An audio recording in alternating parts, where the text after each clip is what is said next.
இந்த ராமேஸ்வரம் பிரதமர் வந்து தந்திருக்கிறாங்க சார். அந்த ராமேஸ்வரம் சென்னையிலேருந்து 2 ரயில் ஏற்கனவே போயிட்டு இருக்கு சார்.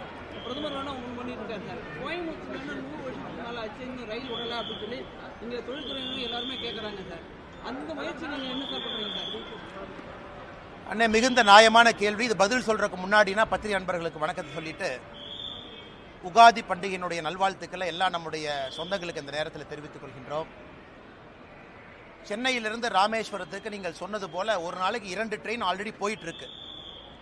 இந்த 3வது ட்ரெயின் என்ன பண்ணுதுங்கன்னா போகாத இடத்த கனெக்ட் பண்ணுது. திருவாரூர், திருத்துறைப்பூண்டி, பட்டுக்கோட்டை அதெல்லாமே ரொம்ப அன்சர்வ்டு ஏரியா. இந்தியன் ரயில்வேவை பொறுத்த வரைக்கும் அந்த பகுதி மக்களுக்கு ட்ரெயின் கனெக்ஷன் இல்லை. அந்த 3வது ட்ரெயின் பார்த்தீங்கன்னா திருவாரூர், திருத்துறைப்பூண்டி, பட்டுக்கோட்டை, இது 3வது வழி. 3 ட்ரெயினுமே 3 வழி.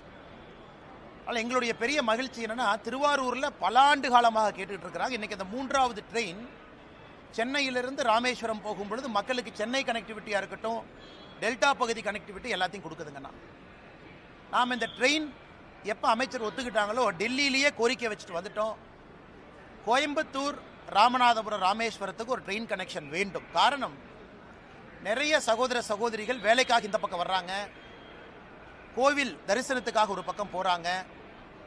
தென் தமிழகத்தை கொங்கு பகுதிக்கு நேரடியாக கனெக்ட் பண்ணக்கூடிய ட்ரெயின், அதையும் விரைவில் மத்திய அமைச்சர் பரிசீலனை செய்வதாக சொல்லியிருக்கிறாங்க. இந்த கோரிக்கையை ராமநாதபுரத்திலிருந்து வச்சாங்க. நாங்கள் கோயம்புத்தூருக்கு அதிகமாக போகிறோம், எங்களுக்கு தினசரி சேவை வேண்டும்னு. நிச்சயமாக அது நடக்கும் என்கின்ற நம்பிக்கை எங்களுக்கு இருக்கு. நீங்க சொல்ற என்ன சொல்றீங்க? கரூர்லேருந்து 99 கிலோமீட்டர் ரோடானே? ஆமா, அதான் இது வந்து கிடப்பில் போடப்படல. இந்த ப்ரப்போசல் வந்து லேண்ட் அக்விசிஷன் கமிட்டி, நிறைய பேர் இதை எதிர்பார்க்கிற road. So national highway authority of India, NHAI, அவங்ககிட்ட ஒரு லேண்ட் அக்விசிஷன் ரிவ்யூ கமிட்டின்னு ஒரு கமிட்டி இருக்கு. அந்த கமிட்டிக்கு ப்ரப்போசல் இங்க இருக்கக்கூடிய அதிகாரிகள் அனுப்பி இருக்கிறாங்க. அந்த ரோடு வந்து கரூர்லேருந்து வரக்கூடிய அந்த வெஸ்டர்ன் பைபாஸ், அது 99 கிலோமீட்டர் வருதுங்கன்னா ஒரு இடத்துல ரோடு 2ஆ ஸ்பிளிட் ஆகுது. ஒன்று வந்து பெரியநாயக்கம்பாளையம் இந்த பகுதிக்குள்ளே வந்துடுது, இன்னொன்று வெளியே போகுது, கோவைக்கு வெளியே. இப்போ அந்த கமிட்டியினுடைய ஸ்க்ரூட்னியில் இது இருப்பதாக நான் அறிகின்றேன். அதனால் அந்த கமிட்டி அப்ரூவல் கொடுத்த பிறகு ஃபண்ட் அலோகேட் பண்ணுவாங்க. அப்புறம் மாநில அரசு லேண்ட் அக்விசிஷன் ஆஃபீஸர் அப்பாயிண்ட் பண்ணணும். அதன் பிறகு லேண்டை எடுக்கணும். இது ஒரு ப்ராசஸ்ங்கன்னா இன்னைக்கு ப்ராசஸில் தான் இருக்குது. இது கிடப்பில் இல்லை, இது மத்திய அரசு நிராகரிக்கலை. ஏன்னா இந்த பகுதியினுடைய தொழில்துறை நிறையா பேர்த்தினுடைய கோரிக்கை. அதனால் நிச்சயமாக வருகின்ற காலத்தில் வரும். ஆனால் இது ஒரு காஸ்ட்லியான ப்ராஜெக்ட். நிறைய நிதி ஒதுக்கி இங்கே இருக்கக்கூடிய டிராஃபிக் கன்ஜெஷன் நிறைய, இப்போ இருக்கக்கூடிய கரண்ட் ரோடு பார்த்தீங்கன்னா ஏகப்பட்ட ஆக்சிடென்ட் ஆகுது. தமிழகத்தில் அதிகமாக ஆக்சிடென்ட் ஆகக்கூடிய ரோடு இன்னைக்கு கோயம்புத்தூர், கரூர் கடையில் இருக்கக்கூடிய நேஷனல் ஹைவே. அதனால் இதை எல்லாத்தையும் கவனிச்சுக்கிட்டு இருக்கிறாங்க. நாங்களும் ஃபாலோ அப் பண்ணிக்கிட்டு இருக்கோம். விரைவில் இதற்கு ஒரு நல்ல செய்தி வரும் என்கின்ற நம்பிக்கை எங்களுக்கு இருக்கு.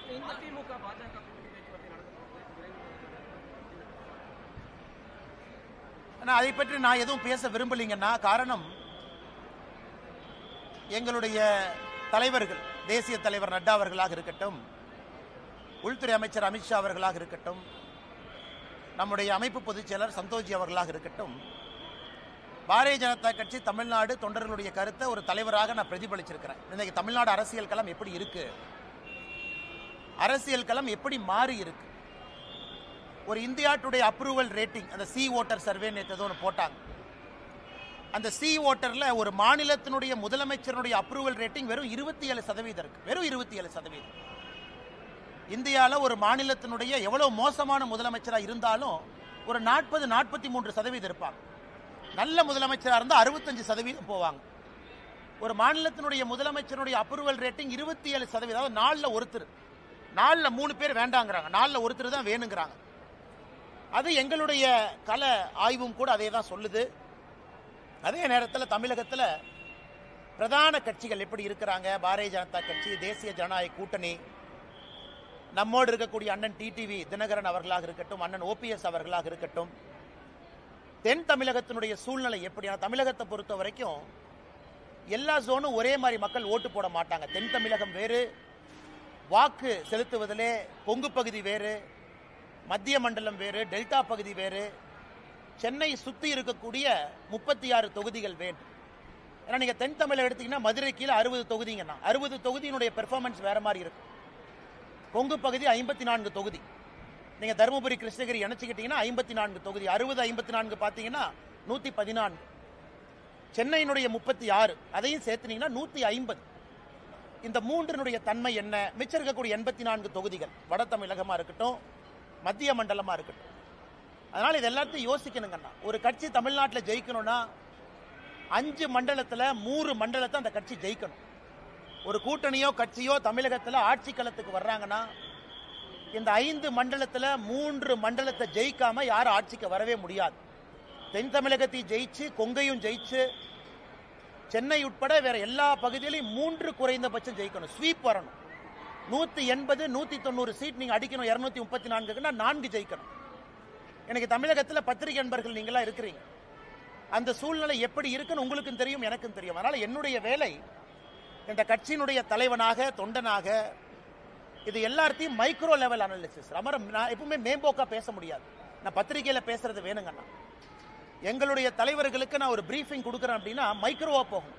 234 தொகுதி தன்மை எப்படி, ஜாதிகளுடைய திங்கிங் எப்படி இருக்காங்க, ஜாதிகள் வேண்டாம் என்று நினைக்கின்றோம். ஆனால் ஓட்டிங் பேட்டர்ன்ல இன்னைக்கு ஜாதிகள் ஒரு முக்கிய பங்கு வகிக்கிறாங்க.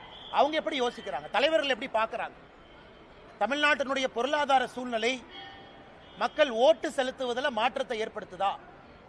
குறிப்பா தென் தமிழகத்தை எடுத்துங்க. தண்ணி இல்ல, பெரிய பிரச்சனை. விவசாயம் நலிவடைந்திருக்கு. தொழில்துறை வளர்ச்சியில் அவங்க எப்படி பார்க்கறாங்க? அதனால் நான் என்ன பேசுனேன் அப்படிங்கிறத நான் பத்திரிகை நண்பர்கள்ட்ட சொன்னா அது தவறா போயிருங்கன்னா, ரொம்ப டீட்டெயில்டாக, ஆழமாக, ஆதாரத்தின் அடிப்படையில் எப்படி தமிழ்நாடு இருக்கின்றது, எப்படி செல்ல வேண்டும், மக்களுடைய நலன் எப்படி இருக்கணுங்கிறத நாங்கள் பேசியிருக்கோம். அதனால் கூட்டணியை பற்றி எந்த வார்த்தையும் நான் பேச விரும்பல. அது நம்முடைய உள்துறை அமைச்சர் அமித்ஷா அவர்கள் நேற்று முன்தினம் டைம்ஸ் நவ் சம்மிட் டெல்லியில் பேசியிருந்தாங்க. நீங்கள் அதை பார்த்தீங்க.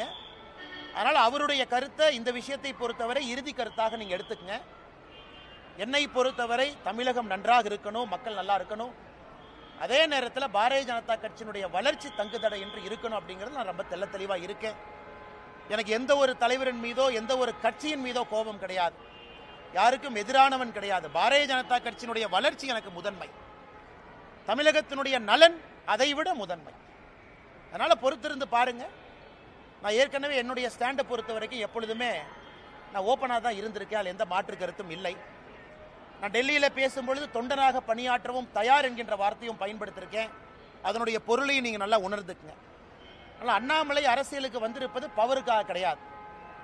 அண்ணாமலை அரசியலுக்கு வந்திருப்பது தமிழகத்திலே ஒரு மாற்றத்தை ஏற்படுத்த வேண்டும் என்பதற்காகத்தான். நான் ஆகஸ்ட் 25, 2020 பாரதிய ஜனதா கட்சி டெல்லியில் இணைஞ்சேன். அன்றிலிருந்து இன்று வரை என்னுடைய எண்ணத்தில் ஒரு சிறு பிசிறு கூட கிடையாது. எதற்காக அரசியலுக்கு வந்தேன் என்பதை 5 ஆண்டு கழித்தும் கூட இன்னைக்கும் அதே உணர்வோடு உங்களோடு நின்று கொண்டிருக்கின்றேன். அதனால் கூட்டணி பற்றி விரைவில் நீங்க பார்ப்பீங்க. தமிழ்நாடு பாரதிய ஜனதா கட்சியினுடைய தலைவர் எப்படி இருக்கணும் அதையும் விரைவில் பார்ப்பீங்க. ஸோ என்னுடைய கடமை, ஒரு கட்சி முடிவெடுக்கும் பொழுது அக்யூரேட் ஃபீட்பேக், நடுநிலைமையாக, என்னை சார்ந்தோ இன்னொருவரை சார்ந்தோ இல்லாம பெர்ஃபெக்ட் அக்யூரேட் ஃபீட்பேக்கை கொடுத்தா கட்சியினுடைய தலைவர்கள் சரியான முடிவெடுப்பாங்க. அதான் என்னுடைய நோக்கம். அதை டெல்லியிலே நான் செய்துவிட்டு வந்திருப்பதாக நான் எனக்கு நானே சொல்லிக் கொள்கின்றேன். அதுக்கப்புறம் தலைவர்கள் எல்லா சூழ்நிலையும் பார்த்து முடிவெடுப்பாங்க.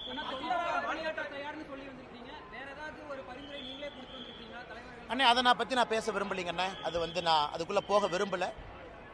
என்னை பொறுத்தவரை கட்சியினுடைய முக்கியமான தலைவர்கள் யார் இருக்கிறாங்க, யார் முடிவெடுக்கிறாங்க அப்படிங்கிறத தொடர்ந்து நான் பேசிக்கிட்டு இருக்கேன். அதை நான் இன்றைக்கும் அவங்ககிட்ட பேசியிருக்கேன். இன்றைக்கி சொல்லியிருக்காங்கன்னா, பாரத பிரதமர் நரேந்திர மோடி ஐயா ஏப்ரல் 6ஆம் தேதி தமிழ்நாட்டுக்கு வர்றாங்க. ராமேஸ்வரம், ராமநாதபுரத்துக்கு வர்றாங்க. இலங்கையிலிருந்து நேரடியாக டைரெக்டாக இலங்கையிலிருந்து ராமநாதபுரத்துக்கு வர்றாங்க. இலங்கை 5ஆம் தேதி போகிறாங்க இலங்கைக்கு.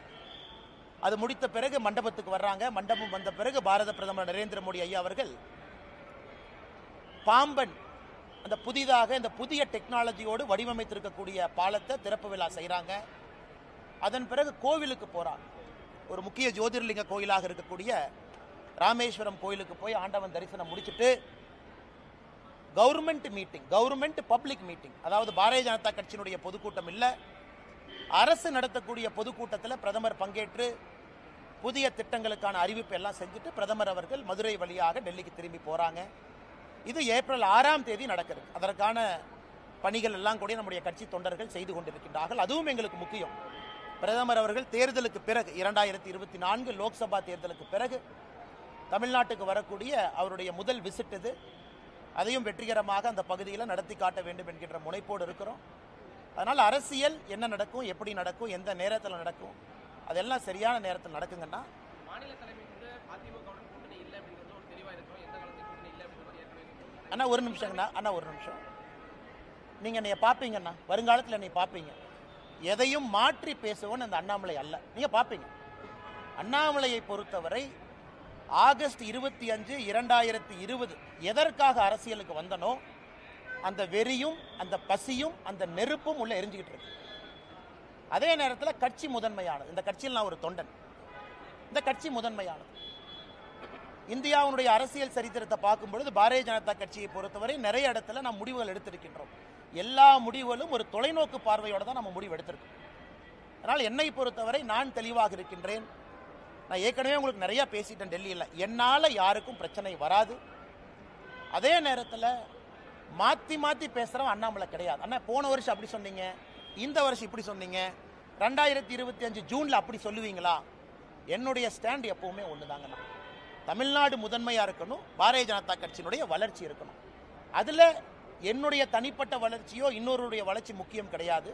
அதனால் வருகின்ற காலத்தில் நீங்கள் பார்ப்பீங்க என்னுடைய ஸ்டாண்ட் எப்பவுமே கன்சிஸ்டன்ட்டுங்கண்ணா. அதிமுக தலைவருக்கு எதிராக நீங்கள் கடுமையாக விமர்சிச்சிருந்தீங்க, எடப்பாடி பழனிசாமி அவர்களே விமர்சிச்சிருந்தீங்க.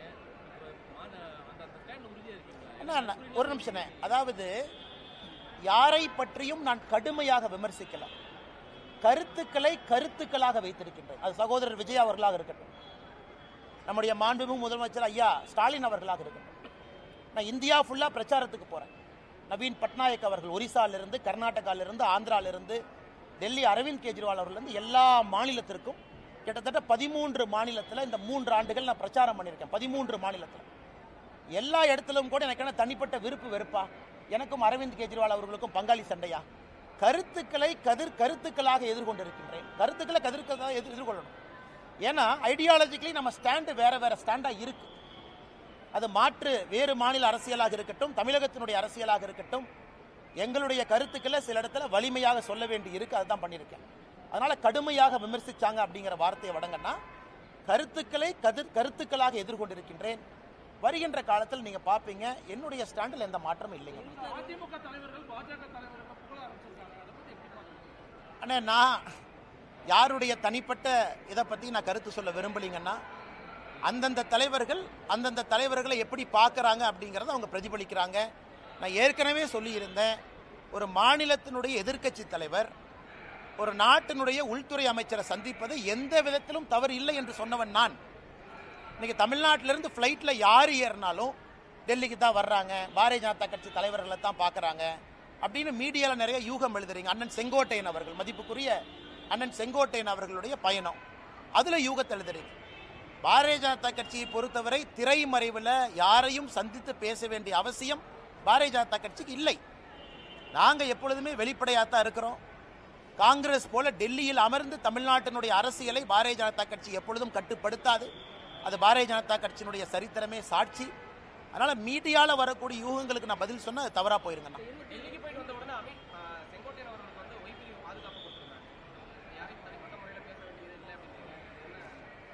விஜய் அவர்களுக்கு பாதுகாப்பு இருக்கு. இன்னைக்கு விஜய் அவர்களுக்கு பாதுகாப்பு கொடுத்த காரணத்திற்காக இல்ல, அப்ப பாஜகவும் அதாவது மத்திய ஆளுகின்ற ஆட்சியும் விஜய் அவர்களுக்கும் ஒரு தனிப்பட்ட உடன்படிக்கை இருக்கா? இல்லை. அவர் பாரதிய ஜனதா கட்சியின் மீது ஆக்ரோஷமான கருத்துக்களை வைக்கிறாரு, பதிலுக்கு நாங்க வைக்கிறோம். அதனால இந்த செக்யூரிட்டிக்குள்ள நான் போக விரும்பலைங்க. நான் எல்லாருக்குமே தமிழ்நாட்டினுடைய சரித்திரத்தை பாருங்க. நமக்கு நேர் எதிர்கட்சிகளாக இருந்தவங்களுக்கு முதல்ல என்எஸ்ஜிஎல்லாம் இருந்துச்சு, நேஷனல் செக்யூரிட்டி கார்டு. இப்போ அது சிஆர்பிஎஃப்ஆ மாறிடுச்சுங்கண்ணா. நம்மை பொறுத்தவரை மாநில அரசு ஒருத்தருக்கு செக்யூரிட்டி கொடுக்க தவறும் பொழுது மத்திய அரசு ஸ்டெப் இன் பண்றாங்க. அப்படித்தான் நான் பாக்குறேங்கண்ணா. மாநில அரசினுடைய ஸ்டேட் செக்யூரிட்டி கேட்டகரைசேஷன் கமிட்டின்னு ஒன்று இருக்கு. ஏடிஜி இன்ட் லா அண்ட் ஆர்டர்லாம் அதில் இருக்காங்க. அவர்கள் முறையாக கொடுக்கும் பொழுது அதில் எங்கேயுமே விருப்பு வெறுப்பு இருக்கக்கூடாதுன்னு நினைக்கிறோம். அதனால மத்திய அரசு யாராச்சும் ஒருத்தர் கொடுக்குறாங்க, அதில் ஒரு அரசியல் காரணம் அப்படின்னு யாராச்சும் கற்பிக்க நினைத்தால் அதை நான் இந்த நேரத்தில் மறுக்கிறேன். அதே போல நிறைய பேர் இருக்காங்க, அவருக்கு மட்டும் ஏன் ஒரு கேள்வி ஆனால் எனக்கு தெரியலைங்க அண்ணா, நீங்கள் அந்த செக்யூரிட்டி கேட்டகரைசேஷன் கமிட்டி, அரசியல் சூழல், குறிப்பாக தொண்டர்கள் வருவது, பாதுகாப்பு, காரணம், கருத்துக்கள் பேசுவது, அதை பற்றி நான் சொல்ல விரும்பலைங்கன்னா இருக்கலாம். இன்டெலிஜென்ஸ் ஏஜென்சிஸ் என்ன பிக் பண்ணுறாங்க, அந்த செக்யூரிட்டி கேட்டகரைசேஷன் கமிட்டியில் என்ன யோசிக்கிறாங்க, இதெல்லாம் கூட ஒரு காரணமாக இருக்குங்கண்ணா.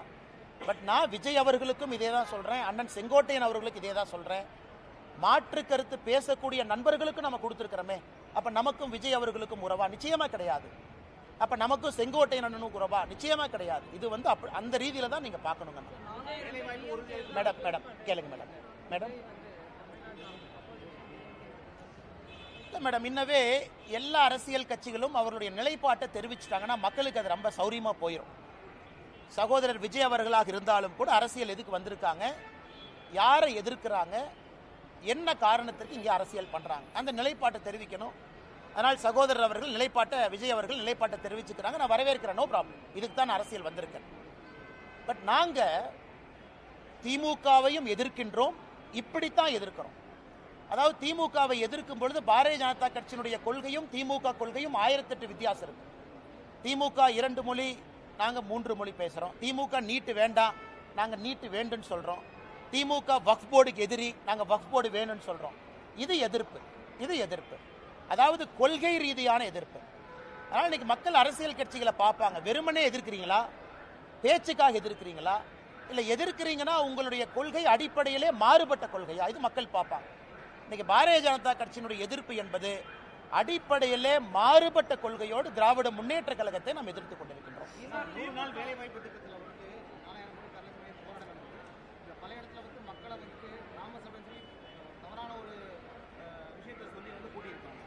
அண்ணா 100 நாள் வேலைவாய்ப்பு திட்டத்தை பற்றி நல்ல ஒரு கேள்வி கேட்டீங்கண்ணா, நான் பதில் சொல்கிறேங்கண்ணா. அண்ணா தமிழ்நாட்டை பொறுத்த வரைக்கும் சில டீட்டெயில்ஸ் நான் கொடுக்குறேங்கண்ணா, நல்லா எழுதி வச்சுக்கங்கண்ணா. எந்த அளவுக்கு ஃப்ராடுத்தனம் இங்கே இருக்கக்கூடிய திராவிட முன்னேற்ற கழகத்தினுடைய ஆட்சியாளர்கள் செய்கிறாங்க அப்படிங்கிறத, எந்த அளவுக்கு ஃப்ராடுத்தனம் பண்ணுறாங்க நீங்கள் பார்க்கணுங்கண்ணா. ஆனால் அதாவது நான் சொல்கிறது நல்லா கேட்டுங்கண்ணா, தமிழ்நாட்டை வர பின்தங்கிய மாநிலங்கள் இந்தியாவில் நிறையா இருக்குங்கண்ணா. தமிழ்நாட்டை விட கிராமப்புற மாநிலங்கள் நிறையா இருக்குங்கண்ணா. தமிழ்நாட்டை விட கிராமப்புற மாநிலங்கள். இன்னைக்கு இந்த 100 நாள் வேலைவாய்ப்பு திட்டம் நாம ஆட்சிக்கு வந்த பிறகு எல்லா மாநிலங்களுக்கும் கொடுத்திருக்கக்கூடிய நிதி நான் படிக்கிறேங்கண்ணா. ஆந்திராவை பொறுத்த வரைக்கும், ஆந்திர பிரதேச பொறுத்த வரைக்கும் 2021-22 மேடம் நான் சர்க்குலேட் பண்ணுறேன், நீங்கள் நோட்ஸ் பெருசாக எடுக்க வேண்டாம், உங்களுக்கு அந்த டேட்டா கைக்கு வந்துடும். 21-22, 22-23, 23-24, 24-25 4 வருஷங்கண்ணா. 4 ஆண்டுகள் ஆந்திராவுக்கு மொத்தமாக நாம் கொடுத்திருப்பது 30,063 கோடி. பீகார் தமிழ்நாட்டை விட பின்தங்கிய மாநிலம், கிராம பகுதிகள் அதிகமாக இருக்கக்கூடிய மாநிலம். பீகாருக்கு 4 ஆண்டுகள் நாம் கொடுத்திருப்பது 24,726 கோடி. குஜராத் 4 ஆண்டுகளில் 100 நாள் வேலைவாய்ப்பு திட்டம் குஜராத் நல்லா கவனிச்சுக்கங்கண்ணா. குஜராத்துக்கு நாம் கொடுத்திருப்பது வெறும் 6,613 கோடி. கர்நாடகா பிஜேபி அரசு இடையில் இருந்தாங்க, 4 ஆண்டுகளுக்கு நாம் கொடுத்திருப்பது 23,226 கோடி. கேரளாவிற்கு 13,000 கோடி. மத்திய பிரதேஷ் தமிழ்நாட்டை விட பின்தங்கிய மாநிலம் 26,000 கோடி. ஒரிசா 18,000 கோடி. ராஜஸ்தான் 35,000 கோடி. தமிழ்நாட்டை விட 4 மடங்கு மக்கள் தொகை, தமிழ்நாட்டை விட அதிகமான கிராமங்கள் இருக்கக்கூடிய உத்தரப்பிரதேஷ்க்கு நம்ம 4 ஆண்டுகளில் கொடுத்தது 38,000 கோடி. இந்தியாவில் அதிகமாக 100 நாள் வேலைவாய்ப்பு திட்டம் நாம் கொடுத்த நிதி இந்திய அரசியல் சரித்திரத்தில் தமிழ்நாடு. கடந்த 4 ஆண்டுகளில் 39,333 கோடி ரூபாய். யூபி தமிழ்நாட்டை விட 3 மடங்கு மக்கள் தொகை அதிகம், தமிழ்நாட்டை விட கிராமம் அதிகம். அவங்க நடத்தாத 100 நாள் வேலைவாய்ப்பு திட்டத்தை அவன் நடத்திட்டு இருக்கா. என்ன கதை விட்டுட்டு சுத்துறாங்களா? அப்ப யாரு பேர்ல நீ போலி கணக்கு எழுதுற? யூபியில 23 கோடி மக்கள், 24 கோடி.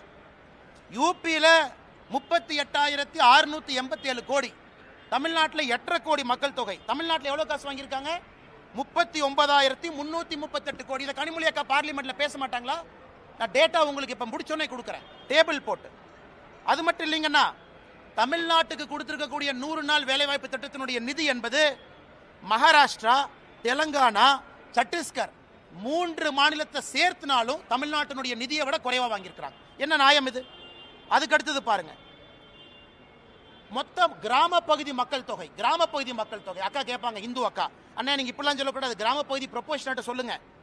ஆந்திரால கிராம பகுதி மக்கள் தொகை பீகார்ல 9%, மத்திய பிரதேசில் 5%, உத்தரப்பிரதேசில் 15%, தமிழ்நாட்டில் 3.7 கோடி, 8 கோடியில் 3.7 கோடி, உத்தரப்பிரதேசில் 23 கோடியில் 15 கோடி கிராமப்புறம்.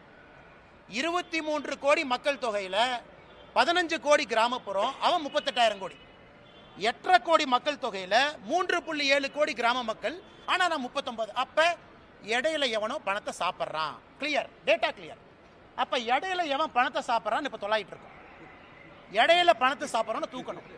இந்த போலி கணக்கு, வராதவங்க பேர்ல கணக்கு, திமுக கூட்டத்துக்கு குரூப்பா கூட்டிட்டு போய் கணக்கு, அதெல்லாம் 100 நாள் வேலை வாய்ப்பு திட்டம், பஸ்ல கூட்டிட்டு போறது, அதெல்லாம் மாட்டி டாஸ்மார்க் ஊழலை விட மிகப்பெரிய ஊழலாக தமிழ்நாட்டில் 100 நாள் வேலை வாய்ப்பு திட்டம் மிகப்பெரிய ஊழலா இருக்கும். ஆனா இதுல திமுகவுடைய பஞ்சாயத்து பிரசிடென்ட் ஜெயிலுக்கு போவான். அவங்க எல்லாம் கட்டி வைக்கணும்னா திகார் மாதிரி 4 ஜெயில் கட்டணும்.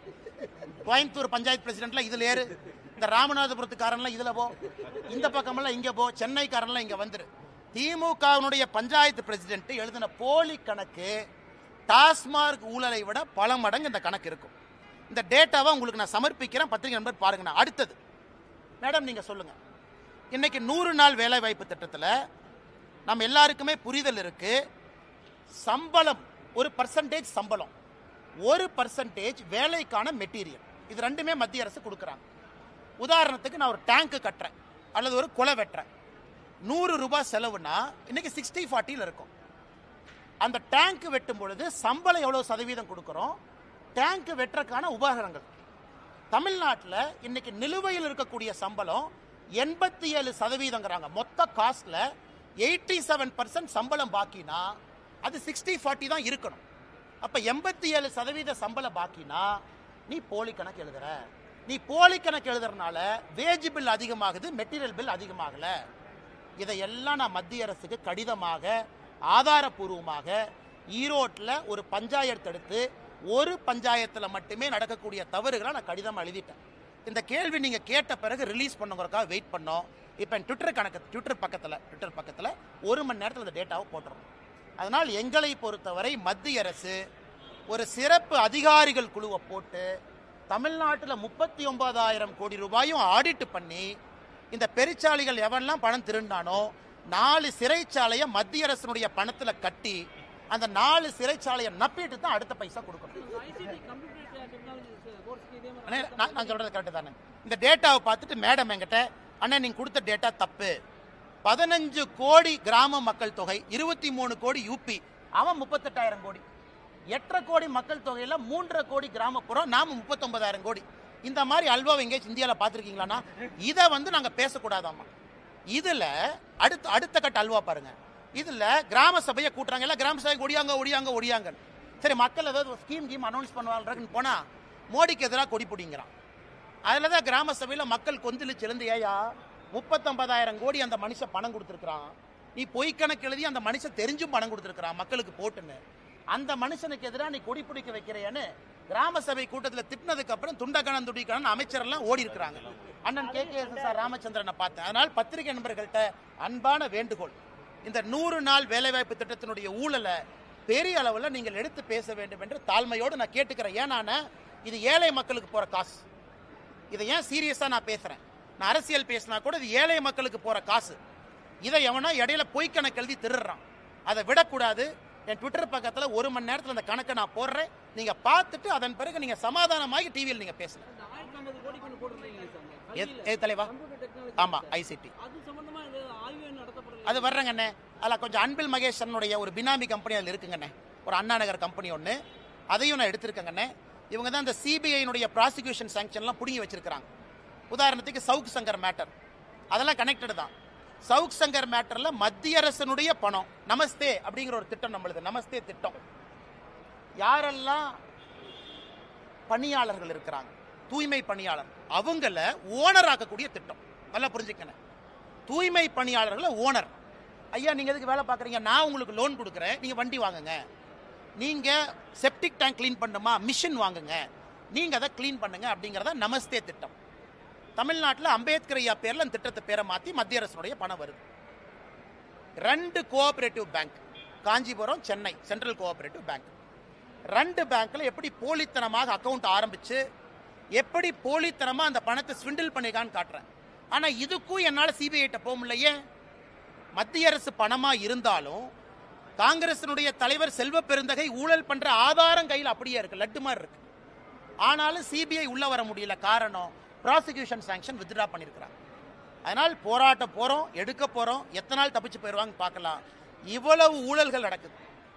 இந்த அதனால தான் முதலமைச்சருக்கு 27% அதிகம், 2.7 இருந்திருக்கணும். அது ஏதோ டாட் சென்டர்ல மிஸ் ஆகி அது 27 வந்துருச்சு. வேற நான் ஒரு சின்ன மனிதன், நாங்கெல்லாம் வளர்ந்து. அண்ணே நீங்க என்ன சொன்னீங்க? அண்ணே ஒரு நிமிஷம் நல்லா கேட்டுங்க, நல்லா கேட்டுங்க. பாரதிய ஜனதா அண்ணா ஒரு நிமிஷம் அண்ணே, பாரதிய ஜனதா கட்சியில முதலமைச்சர் வேட்பாளர் நாங்க டிக்ளேர் பண்ணல. மற்ற கட்சியில சொல்லிட்டாங்களா? முதலமைச்சர் வேட்பாளர் திமுக யாரு? மு.க. ஸ்டாலின் ஐயா. முதலமைச்சர் வேட்பாளர் அனைத்து இந்திய அண்ணா திராவிட முன்னேற்ற கழகம் யாரு? ஐயா எடப்பாடி பழனிசாமி. அவங்க நேச்சுரலி ஆனா ஐயா முதலமைச்சர் இருந்திருக்கிறாங்க. விஜய் அவங்க கட்சியில முதலமைச்சர் வேட்பாளர் யாரு? அண்ணா விஜய் சொல்லிட்டாங்க. பட் எங்க கட்சியில முதலமைச்சர் வேட்பாளர் சொன்னமா? அப்படி இருந்தும் பாரதிய ஜனதா கட்சி 4வது இடத்துல வந்திருக்குன்னா அதை சரித்திரமாக பார்க்கிறேன். தமிழ்நாட்டில் பாரதிய ஜனதா கட்சியினுடைய தலைவர்கள் கிட்டத்தட்ட 10% அவங்க வர்றாங்க, எதுவுமே சொல்லாமைனா பாரதிய ஜனதா கட்சி எந்த அளவுக்கு கட்சியினுடைய வளர்ச்சி இருக்குன்னு பாருங்க. மேடைக்கு யாராச்சும் மைக் எடுத்து எங்க கட்சியில இவங்க தான் முதலமைச்சர் வேட்பாளர்னு பேரே சொல்லல. இது மக்கள் அவங்களா முடிவு பண்றாங்க. அதனால் பாரதிய ஜனதா கட்சியினுடைய வளர்ச்சி அபிரதமா இருக்குது என்பதை நாம் எல்லாருமே உணர்ந்து பேசும்பொழுது திமுகவுக்கு எதிரான நிலைப்பாட்டில் இருக்கிறோம். வக்ஃபோர்டு இருக்கட்டும், இருமொழி கொள்கை, அதிமுகவும் அதே போலதான் அந்த விஷயத்துல. அண்ணா எப்ப கூட்டணி அனௌன்ஸ் பண்றாங்களோ அன்னைக்கு இந்த கேள்வி எல்லாம் கேளுங்க தலைவா. நான் இன்னைக்கு ஊழலை பத்தி பேசிட்டேன், எங்க நிலைப்பாட்டை பத்தி பேசிட்டேன், தமிழ்நாட்டில் பாரதிய ஜனதா கட்சியினுடைய வளர்ச்சியை பத்தி பேசிட்டேன். என்னைக்கு அனௌன்ஸ்மெண்ட் நடக்கும் பொழுது தலைவர்கள்லாம் இருப்பாங்க, நீங்க கண்டிப்பா கேளுங்க தலைவா. நான் வேண்டாம் நான் சொல்றேன், அண்ணாமலையினுடைய ஸ்டாண்டு நான் பேசினது 3 வருஷமா, கேள்வி கேளுங்க நான் பதில் சொல்றேன். நான் எப்போ கன்சிஸ்டன்டா இருந்திருக்கேன். நீங்க தான் கொஞ்ச நாளைக்கு முன்னாடி சொன்னீங்க அதிமுகவை பத்தியும் கடுமையா விமர்சனம் பண்ணீங்களே. கருத்துக்களால தொடர்ந்து பேசியிருக்கேன் தலைவா. நான் இன்னைக்கு தலைவரா உங்க முன்னாடி நின்று பேசிக்கிட்டு இருக்கேன். நான் பதில் சொல்றேன். ஃபியூச்சர்ல யார் இந்த மைக்கு முன்னாடி நின்னாலும் கேள்வி கேட்பது உங்கள் உரிமை, பதில் சொல்வது எங்கள் கடமை. நீங்க கண்டிப்பா கேட்கணும், பதில் சொல்லுவாங்க. வேறங்க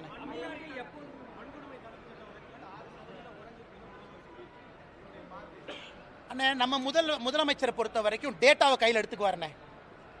எந்த பீரியடுக்கு குறைஞ்சிருக்குன்னு பின்னாடியே போவார். சட்டசபையில் சட்டம் ஒழுங்கு 2011-12க்கு பார்த்தீங்கன்னா சட்டம் ஒழுங்கு குறைஞ்சிருக்குங்கிறார். சரி, நான் கேட்குறேன், முதலமைச்சர் அவர்களே சட்டம் ஒழுங்குல வெள்ளை அறிக்கை ஏன் கொடுக்கல? நான் தொடர்ந்து சொல்வது 2022ஆம் ஆண்டு, அதுக்கப்புறம் என்சிஆர்பி டேட்டா என்ன வரலீங்கண்ணே. நான் ப்ரெஷர் போட்டுட்டு இருக்கேன், தயவு செஞ்சு என்சிஆர்பி டேட்டாவை கொடுங்க. 2022ஆம் ஆண்டு என்சிஆர்பி டேட்டாவை பார்த்தீங்கன்னா பெண்கள் குழந்தைகளுக்கு எதிரான குற்றம் தமிழ்நாட்டில் ஒரே ஆண்டில் 8.9% உயர்வு. அதுக்கப்புறம் அபிஷியல் டேட்டாவே இல்லை. அதனால முதலமைச்சர் எந்த டேட்டாவை பார்த்து பேசிட்டு இருக்காருன்னா, எந்த டேட்டாவை பார்த்து ஒரு எம்பி, காங்கிரஸ் எம்பி பார்லிமெண்ட்ல கேட்கறாங்க, என்னையா டேட்டாவே சொல்லின்னு. அமைச்சர் சொல்றாங்க, அண்ணே டேட்டா நான் சொல்ல முடியாது, மாநில அரசு டேட்டா கொடுத்தா தான் நான் கொடுக்க முடியும். மாநில அரசு டேட்டா கொடுக்க மாட்டாங்க, கொடுத்தா தானே என்சிஆர்பியில் வரும். ஸோ இவங்களுடைய ஆட்சி வந்த பிறகு குற்றங்கள் அதிகமாக இருக்கு. இது பாராளுமன்றத்தில் அஸ்வினி வைஷ்ணவ் அவங்க பதில் சொல்லியிருக்காங்க. மேடம், நீங்க தமிழ்நாட்டில் டேட்டா கொடுத்தா பப்ளிஷ் பண்றதா எங்க வேலை. தமிழ்நாட்டு அரசு கிட்ட போய் டேட்டா வலுக்கட்டாயமாக வாங்கக்கூடிய உரிமை எங்களுக்கு இல்லை. அதனால முதலமைச்சர் அவர்கள் எந்த காலகட்டத்தை பார்த்துட்டு இருக்காரு, எங்க பப்ளிக் டேட்டா எங்க?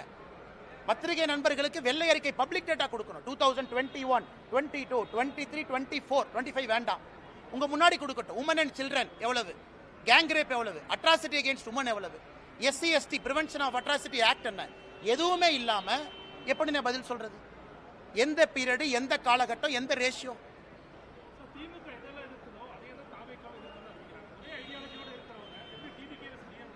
அதான் நான் உங்கள்கிட்ட கேள்வி கேட்டேன். அண்ணன் சீமான் அவர்கள் நான் பாராட்டுறேன். ஏன்னா அவருடைய கொள்கை வேறு, அவர் எதிர்க்கிறாரு. பாரதிய ஜனதா கட்சியை நானே பாராட்டிக்கிறேன். எங்க கட்சியாக இருந்தாலும் நாங்கள்லாம் சேர்ந்து பாராட்டிக்கிறோம். ஏன்னா எங்க கொள்கை வேறு, நாங்க எதிர்க்கிறோம். மிச்ச கட்சிகளாம் ஒரே கொள்கை தானே. நீங்க கேட்டீங்க அண்ணன் டிவிக்கு, அவங்களாம் ஒரே கொள்கை தானே. ஆனால் புதுசா என்ன கொண்டு வர்றாங்கன்னு கேட்குறேன். அதனால தான் நாங்க தைரியமா இருக்கிறோம். தேசிய ஜனநாயக கூட்டணி வரக்கூடிய தேர்தலில் பெரிய அளவில் வெற்றி வாய்ப்பை கொண்டு வரும் என்கிற நம்பிக்கை எனக்கு இருக்கு. ஏன்னா முதலமைச்சருடைய அப்ரூவல் ரேட்டிங்கே 27% என்ன. இந்தியாவில் எங்கேயாச்சும் அநியாயம் பார்த்துருக்கீங்களா? அந்த அநியாயம்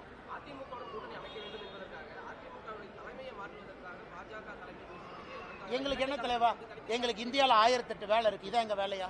தமிழ்நாட்டில் 1008 வேலை இருக்கு, இதான் எங்க வேலையா? இங்க பாருங்க அண்ணன், அண்ணன் இங்க பாருங்க, மரியாதைக்குரிய அண்ணன் எடப்பாடி பழனிசாமி அவர்கள் தமிழ்நாட்டினுடைய எதிர்க்கட்சி தலைவர். அவருடைய கட்சி தொண்டர்களால் அங்கீகரிக்கப்பட்ட ஒரு தலைவர். தெளிவா இப்ப உங்களுக்கு சொல்லிடுறாங்க. எதிர்க்கட்சி தலைவராக இருக்கிறாங்க, முன்னாள் முதலமைச்சராக இருந்திருக்கிறாங்க, அவர்களுடைய தொண்டர்களால் அங்கீகரிக்கப்பட்ட தலைவர். அந்த கட்சிக்குள்ள இருக்கக்கூடிய பிரச்சனைக்குள்ள நான் போலிங்க. தொண்டர்கள் வர்றாங்க, பொதுச் செயலராக ஏத்துக்கிட்டாங்க. பாரதிய ஜனதா கட்சி எதற்காக இன்னொரு கட்சியில் நாங்கள் தலையிடணுங்கன்னா அது எங்க வேலையே கிடையாது. எதுக்கு எங்க வேலை? மரியாதைக்குரிய அண்ணன் எடப்பாடி பழனிசாமி அவர்கள் எதிர்க்கட்சி தலைவராக உள்துறை அமைச்சர் ஐயாவை போய் பார்க்கறாங்க, பேசிட்டு வர்றாங்க. நாங்க எப்ப இன்னொரு கட்சிக்குள்ள நாங்க பூந்து அதே வேலை கிடையாது. அண்ணே 2021 இருந்து இந்த ஸ்டாண்டர்ட் நான் சொல்றேன், மேல இருந்து பாரதிய ஜனதா கட்சி இன்னொரு கட்சியை அழித்து வளரும் என்று நினைத்தால் பாரதிய ஜனதா கட்சியும் அழிந்து விடும் என்று தொடர்ந்து சொல்லியிருக்கு. ஆர்கானிக் growth தான் பாலிடிக்ஸ்ல நிற்கும். பாரதிய ஜனதா கட்சி எந்த ஒரு கட்சியும் அழிச்சு வரமாட்டோம், எந்த ஒரு கட்சியும் மேனிபுலேட் பண்ணி வரமாட்டோம். ஜனநாயகம் என்பது 2000 வருஷமா இருந்துச்சு, இன்னும் 10,000 வருஷம் இருக்கும். ஆனால் நாங்கள் எந்த கட்சி தலைமை கிட்ட எங்கேயும் போக மாட்டோம். யாரோ ஃபிளைட் ஏறி வர்றாங்க, யாரோ யாரையோ பார்க்குறாங்க. அதனால் உங்களுடைய முடிச்சுக்களுக்கு நான் எப்படி பதில் சொல்ல முடியுங்கன்னா, எடப்பாடி அண்ணனை பற்றி நான் சொல்லிட்டேனே, மரியாதைக்குரிய எதிர்க்கட்சி தலைவர், அந்த கட்சியினுடைய பொதுச் செயலாளர், அவங்க தொண்டர்களோட கட்சி நடத்துறாங்க. அவங்களுக்கு இருக்கக்கூடிய கோர்ட்டு கேஸ் அவங்க பிரச்சனை. இதுல எங்களுடைய பாத்திரம் எங்க வந்துச்சுங்கன்னா? கடைசி கேள்வி எடுத்துக்கலாமானே? அதுதான் பதில் சொல்லணும்ல. திராவிட முன்னேற்ற கழகத்துக்கு எதிராக தமிழகத்திலே அதிக போராட்டங்களை நடத்தியவங்க யாரு? பாரதிய ஜனதா கட்சி. திமுகவுக்கு எதிராக அதிக டிஃபமேஷன் கேஸ் 1440 கோடி ரூபாய் யார் மேல இருக்கு? என் மேல. கடந்த 4 ஆண்டுகள்ல தமிழகத்தில் ஒரு கட்சி தலைவரின் மீது அதிக எஃப்ஐஆர் போட்டிருக்காங்க. நான் எனக்கு செகண்ட் காம்படிஷன் இல்லை, நான் தான் ஃபர்ஸ்ட். இந்த செகண்ட் ரேஸே இல்லை. எனக்கு போடப்பட்ட எஃப்ஐஆர்ல 10% கூட எனக்கு பின்னாடி இருக்கிற தலைவர் மேல போடல. வீட்டு கொடிக்கம்ப பிரச்சனை ஒன்னு அனலைஸ் பண்ணி பாரு. திராவிட முன்னேற்ற கழகத்தை தீர்க்கமாக எதிர்த்து தினமும் பேசுறது யார்? ஊழலை வெளியே கொண்டு வர்றது யார்? ஒரு ஊழலாக சுட்டி காட்டுவது யார்? இங்கிருந்து டெல்லிக்கும் அங்கிருந்து பிரச்சனையை தீர்ப்பது யார்? ஆனா என்ன போச்சுன்னா, வாய் வியாபாரிகளுக்கு என்னன்னா, மாமனார் பணம் இருக்கு, கொளுத்து போய் கிடக்குறாங்க. மைக் இருக்கு, மைக் ஓசியில வந்துருது. மாமனார் பணம் பின்னாடி இருக்கு, என்ன வேணாலும் பேசலாம். அது தமிழ்நாட்டு அரசியலுடைய சாபக்கேடு. அவங்க எங்க வேலை பார்த்தாங்க? சர்வீஸ் பண்ணாங்களா? 10 ஆண்டு காலம் மத்திய அரசுக்காக உயிரை துச்சமன மதிச்சு புல்லட்டை எதிர்த்து நின்னாங்களா? கிடையாது. சோசியல் சர்வீஸ்னா என்னன்னு மக்களுக்கு அடிப்படையில். என் காலேஜ் முடிச்சோடனே ஒரு பிரைவேட் கம்பெனிக்கு வேலைக்கு போனா இதுவரை தனியார் நிறுவனத்தில் 1 ரூபாய் நான் சம்பாதிச்சது கிடையாது. 1 ரூபாய். ஏன்? பிரைவேட் கன்சர்ன்ல எப்பவுமே போனதில்லை. டே 1ல இருந்து அரசு வேலையில் இருக்க. டே 1ல இருந்து எப்போ வந்து இங்க பிஎஃப்ஜியில் படிச்சுட்டு ஐஏஎம் லக்னோவில் முடிச்சனோ அப்பிருந்து என்னுடைய சம்பளம் என்பது மக்களுடைய வரிப்பணம் தான் என் சம்பளம் 10 ஆண்டு காலம். அதன் பிறகு விட்டுட்டு அரசியல். இதுவரை தனியார் நிறுவனத்திலிருந்து 1 ரூபாய் நான் சம்பளமா வேலை செஞ்சு வாங்கல. அப்ப யார் சர்வீஸ் பண்றாங்க? என்னுடைய சொந்த கம்பெனி நடத்துறேன், அந்த கம்பெனியுடைய சேலரி நான் வாங்குறது இல்லையே. சேலரி வாங்கினா கான்ஃபிளிக்ட் ஆஃப் இன்ட்ரெஸ்ட் வரும். நான் இன்னைக்கு பஞ்சாயத்து தலைவர் கூட கிடையாது, இதெல்லாம் நான் பேச மாட்டேன். தனிப்பட்ட பிரச்சனையா இருந்தாலும் நீங்க கேட்கிற கேள்விக்காக நான் பேசுறேன். சொந்த நிறுவனம் என்னுடைய பேர்ல இருக்கு, 40% நான் ஷேர் ஹோல்டர். அந்த நிறுவனத்தினுடைய மாச சம்பளத்தை நான் வாங்குறது இல்லையே. அதை ஒரு 4 பேர் பேசுவான். இல்ல இந்த கம்பெனி போய் இங்க கான்ட்ராக்ட் போட்டாங்க, இந்த போட்டாங்க, அங்க போட்டாங்க, அதுவும் பண்றது இல்லையே. ஒரு நேர்மையாக ஒரு அரசியல்வாதியாக வாழ வேண்டும் என்று கொண்டிருக்கின்றேன். அப்புறம் எப்படி என்னை பத்தி அப்படி கருத்து சொல்லானே? அண்ணா நான் யார் பேரையும் சொல்ல. கருத்து எப்படி சொல்லுவீங்க? கருத்து எப்படி சொல்லுவீங்க? திமுக கான்ட்ராக்ட் எடுத்தனா, திமுக ஹைவேஸ் டிபார்ட்மெண்ட்ல என் கம்பெனி வந்து ரோடு போட்டிருக்காங்களா? என் சொந்தக்காரங்க யாராச்சும் இதுல இருக்காங்களா? என்னுடைய சொந்த நிறுவனத்தினுடைய சேலரி என்ன எடுக்காம இருக்கு. இதுவரை ஒரு நாள் கூட பிரைவேட் கம்பெனில வேலை பார்க்கல. 10 ஆண்டு காலம் மக்கள் வரிப்பணத்தை சம்பளமா வாங்கியிருக்கேன். என்னுடைய ஹிஸ்டரி உங்க முன்னாடி நின்று இருக்கு. இன்னும் 2 வாரம் கழித்து நான் எங்க இருப்பேன், தனிநபராக என்ன செஞ்சுட்டு இருக்குங்கிறது முக்கியம் கிடையாது. இன்னைக்கு வரைக்கும் நான் வாழ்ந்த வாழ்க்கையை பாடமா உங்க முன்னாடி வைக்கிறேன். ஏன்? அரசியல் சுத்தம் செய்ய வேண்டும் என்பதற்காக ஒரு வேலையை விட்டுட்டு வந்திருக்கேன். பேட்ச்ல என்னுடைய ரேங்கை பாருங்க. ஐபிஎஸ் பேட்ச்ல நான் கடைசியெல்லாம் வரல, என் ரேங்கை போய் பாருங்க. 2011 ஐபிஎஸ் பாஸ் அவுட்ல ரேங்க் என்ன? Rank number 2. அத்தனை பேருக்கு ரேங்க் நம்பர் 2ல நீங்க 150 பேர் இருக்கக்கூடிய ஐபிஎஸ் ஆஃபீஸர் இருந்தா இந்தியாவில் எங்க போவீங்க? அது உங்களுக்கு தெரியும். எதற்காக 9 வருஷத்துல வித்துட்டு வந்தேன் அது எனக்கு தெரியும். நான் ஏதோ சராசரியாக அப்படியே தேய்ச்சிக்கிட்டு கல்யாணமா என் மாமனார் கொடுத்த காசுல வண்டி ஓட்டிக்கிட்டு அதுல 2 நிறுவனத்தை நடத்திக்கிட்டு லாட்டரி வித்துக்கிட்டுலாம் இல்லைண்ணே. சொந்தமாக உழைச்சு உங்க முன்னாடி நின்று சுயம்பாக பேசிட்டு இருக்கேன். எந்த காட்ஃபாதரும் கிடையாது, 0 காட்ஃபாதர். அதனால மிக பெருமையா இருப்பேன். கொஞ்சம் வாய்ப்பேச்சு அதிகம், எனக்கு கொஞ்சம் குறும்பு அதிகம், கொஞ்சம் தன்மானமும் வைராகியமும் கொஞ்சம் அதிகம். அப்பப்போ பிரச்சனை மாட்டிக்கிறேன். அதுக்காக பிரச்சனை வந்தாலும் தன்மானத்தையும் வைராகியத்தையும் எப்போ விடமாட்டேன். எந்த பிரச்சனையை வந்து தனி மனிதனாக விவசாயம் செஞ்சாலும் திரும்ப வந்துகிட்டே தான் இருக்கும். கட்சி முதன்மை தெளிவா சொல்லிட்டேன். நான் தொண்டனாக இருப்பதற்கும் தயார், தெளிவா சொல்லிட்டேன். நான் இங்க பவருக்காக வரல, தெளிவா சொல்லிட்டேன். அதே நேரத்தில் என் ஸ்டாண்டும் மாறாது, அதையும் தெளிவா சொல்லிட்டேன். கட்சி முடிவெடுக்கும், பார்த்துட்டு இருக்கேன். தேங்க்யூ தலைவா. பொலிட்டிக்கல் கிளாஸே எடுத்திருக்கிறோம்.